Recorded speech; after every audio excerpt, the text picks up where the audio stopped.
Hello everyone and welcome to this LMT Tools training video where we will be unboxing and setting up an F2 EVO axial thread rolling head. The setup manual contains all of the key information I will summarize in this video and more. Inside the box we have 4 wrenches and the thread rolling head. Additionally, you will need a set of thread rolls and an exchangeable shank adapter. Lay out all of the items for easy access and let's begin assembly.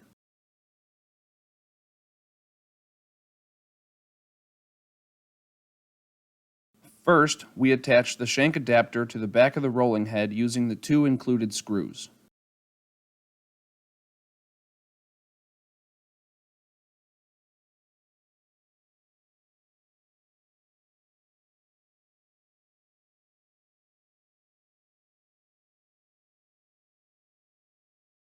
Next, we remove the front plate screws and front plate.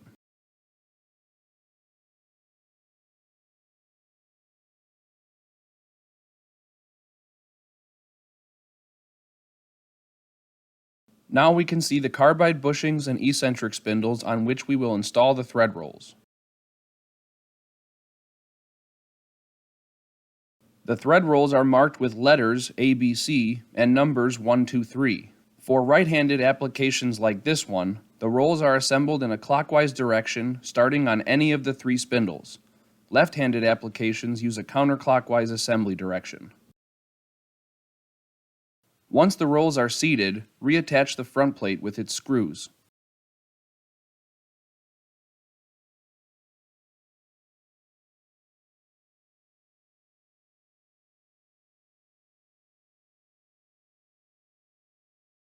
Next, we need to loosen the hex nuts near the shank to allow adjustment of the thread rolls via the fine adjustment, located on the side of the housing. Turning the fine adjustment clockwise will bring the rolls closer to the center line, or towards the minus side of the scale, and vice versa. Each line on the scale is equivalent to a 0.004 of an inch change in the minor and pitch diameters of the thread to be rolled. Inserting a precision pin between the rolls, which has the minor diameter of the thread you intend to produce, will result in a more precise setup than using a pre-threaded component, although this also works fine if properly seated within the pitch of the rolls. Once the head is correctly adjusted, we must retighten the hex nuts to hold this position. This concludes unboxing and initial setup of the F2 EVO axial thread rolling system. Keep on rolling and have a great day.